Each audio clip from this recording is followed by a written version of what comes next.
Shalom, Israel. First and foremost, I want to say all praises to the Most High God of Israel. In the name of His Son, Mashiach Yahweh Shai. I want to say peace and blessings to all the brothers and sisters out there that's keeping this truth. And Shabbat Shalom. And I hope you enjoying your Sabbath so far. Just coming back to you again, just go over a couple of scriptures and letting Israel know how important it is to keep the law, statutes, and commandments.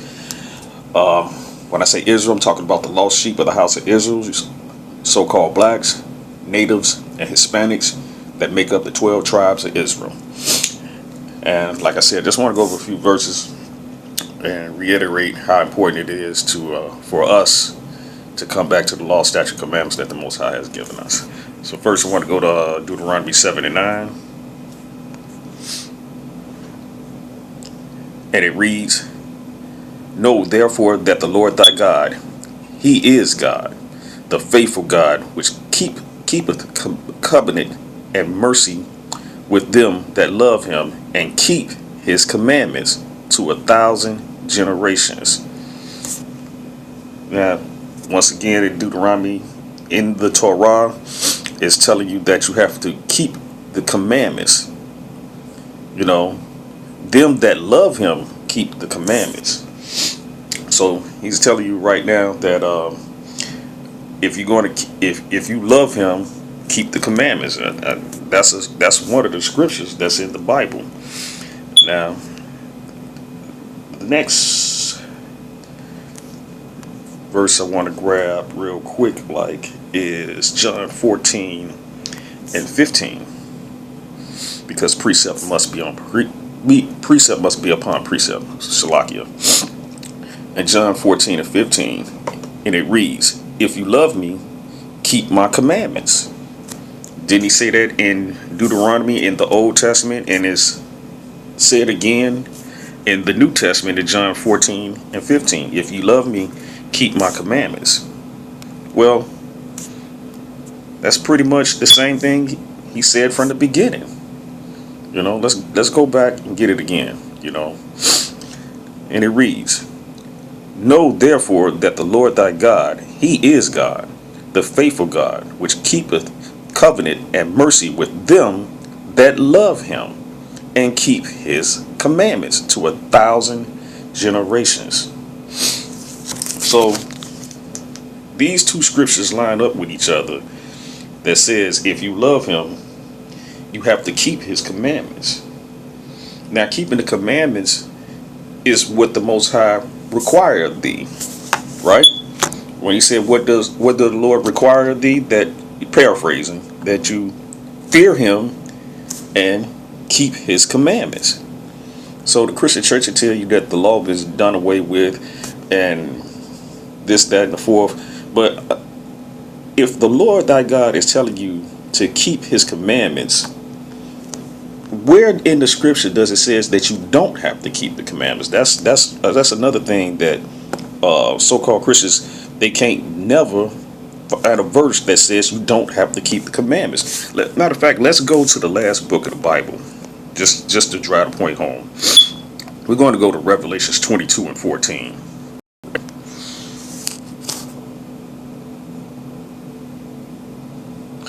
And Revelations 22:14 reads, "Blessed are they that do His commandments, that they may have a right to the tree of life," everlasting life, "and may enter in through the gates into the city." Once again, it's stating that you have to keep the law, statutes, commandments. If you do, you are blessed. But let's go further.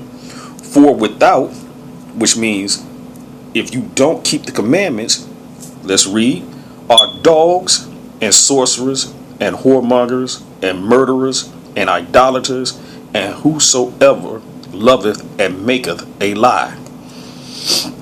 So in the last book, in the last chapter of the scriptures, it's telling you that you are blessed if you keep the commandments, that you may have a right to the tree of life.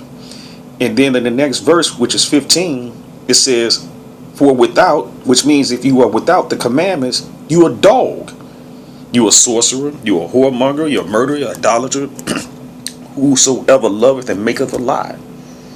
So if you're gonna worship the Most High, you have to worship him in sincerity and truth, paraphrasing one of the scriptures. And you have to keep the commandments, Israel. This book was given to us so we may have the blessings that's talked about in Deuteronomy 28 and 15. Let's go back there. I mean, Deuteronomy 28 and 1, Salakia.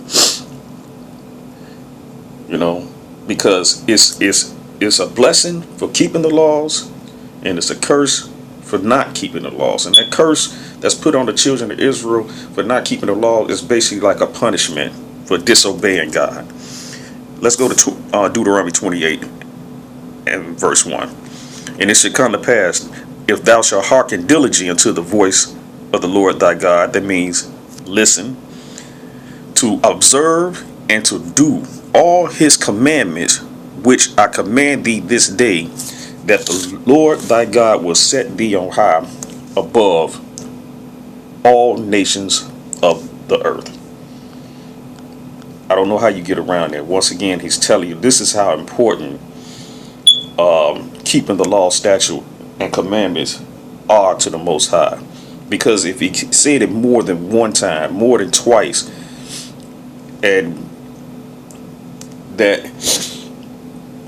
if you do, you're set on high above all nations on the earth. If you don't, a lot of curses will come upon you. Let's go down to what he said if you don't, right? Just bear with me for a second. Okay, here we go. Deuteronomy 28 and 15, and it reads, But it shall come to pass, if thou wilt not hearken unto the voice of the Lord thy God, to observe and do all his commandments and his statutes, which I command thee this day, that all these curses shall come upon thee and overtake thee. And then from 16 all the way down to the 68th verse, you have a list of curses that would come upon the children of Israel for being disobedient. And pretty much that's why our people is in the situation we in today, with the poverty and the sickness and being below all people and looked down upon, because we didn't hearken into the voice of the Lord thy God, right? So when we didn't hearken, we went into captivity. We have to serve our masters, serve our enemies, excuse me, and we was brought down low. We looked down upon. We get murdered in the streets by the other nations. You know, we struggle and strive every day, you know, last hired, first fired, things of that nature. But, you know, we still have that spirit, right? Because we are the children of God. Now, people say they love God. The Most High said, if you love him, keep his commandments. We have to come back to the law, statute, and commandments, you know, that the Most High has given us, right? You know, let me get one more scripture, then I'm going to wrap it up. Let's go to 2 John 1 and 6. 2 John 1 and 6, and it reads, And this is love, that we walk after his commandments. This is the commandment that ye have heard from the beginning, and ye shall walk in it. What was that beginning? Deuteronomy 7 and 9. It's Brother Karatazar, Shield of Israel, 144. Say peace and blessings to the brothers and sisters is out there that's keeping this truth. And peace and blessings to the 12 tribes of Israel worldwide. Shalom.